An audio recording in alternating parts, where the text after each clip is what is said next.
Runners, are you dealing with shin splints? Have you been told to do calf raises to fix your pain? Well, that may or may not work for you, right? The weak calves are not the reason why most people deal with shin splints, okay?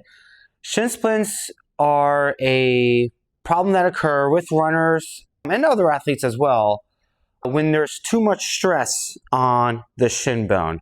They can occur on the front side of the bone or on the inside towards the back side of the bone.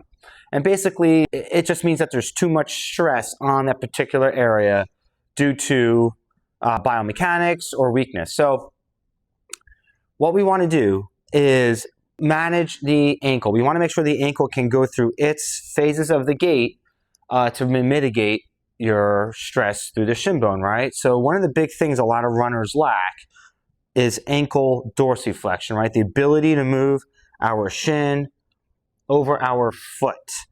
When we dorsiflex, we also need to pronate our foot, okay?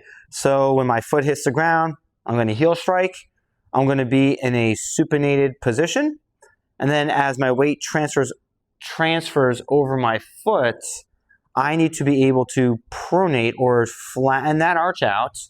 And then from there, push through the ball of my big toe and return to supination again. Most people that I work with lack the ability to actually pronate their foot. So when we can't pronate, we can't dorsiflex, and that puts a lot of stress on that shin bone. So here are 3 activities that I like to give to my clients to improve their pronation. Exercise number 1 is a ankle rock. Okay, so when we're in this position, I'm rocking forward on my foot and I'm feeling myself put pressure from the outside of my heel, and as I rock my shin over my foot, I'm feeling pressure more towards the inside ball of my big toe. Okay, we should see my arch elongate here, and as I come back, it should supinate, and then it should elongate or pronate. Now, some of you may have trouble with this, like I do. So we put a wedge, you could take a rolled up sock and put something underneath the ball of the big toe. And from here, you're gonna rock back and forward. Okay, you should feel like you're on the outer part of your heel.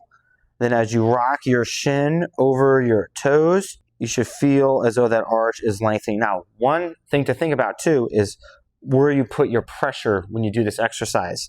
What you don't want to do is as your shin goes forward, you don't want your heel coming up off the ground. You want to make sure that that heel stays heavy and then that shin is transferring over your foot without losing pressure off that heel. So that's exercise number 1. Exercise number 2 is when we pronate, our shin has to be able to twist inward.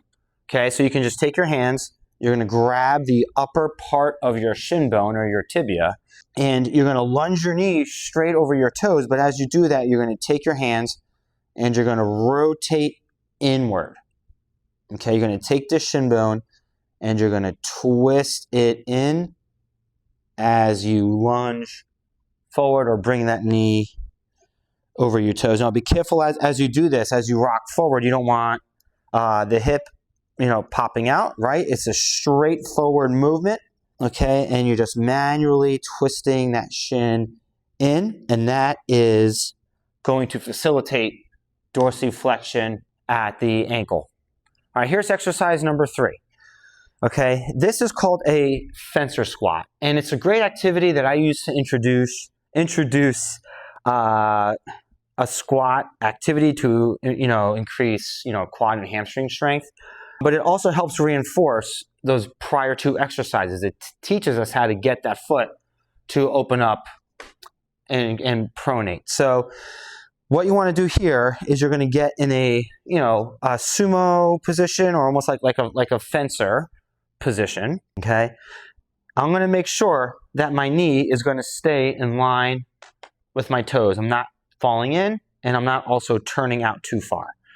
Okay, my knee, as I squat down, is going to transfer over my toes. Okay, I'm seeing my kneecap move over my toes. I'm keeping that heel nice and weighted, lots of pressure. The same hand as my leg I'm moving towards, I'm going to reach forward. I'm going to keep my heel heavy. I'm going to shift my weight forward over that foot. You're going to feel a lot of quad here. And then I'm going to press up and back towards the middle. Okay, here's how it looks from a different angle. Okay, I'm going to squat down. I'm going to reach like I'm fencing. Shift, shift, shift my knee over my toes.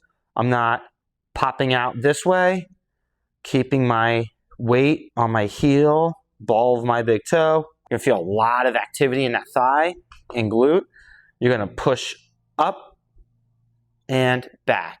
These are 3 activities that I start with, and then I progress my patients to more challenging activities with shin splints, right? We just start off with mobility, some basic competency in terms of strength. Then we start to introduce skipping, hopping, plyometric, and power activities, right? You still have to complete the process. It's not just about strengthening your calf muscles. There's a lot more to shin splints than just, tight calves or weak calves or tight shin muscles. Your movement system needs to work together in order for you to perform pain-free and at your highest level.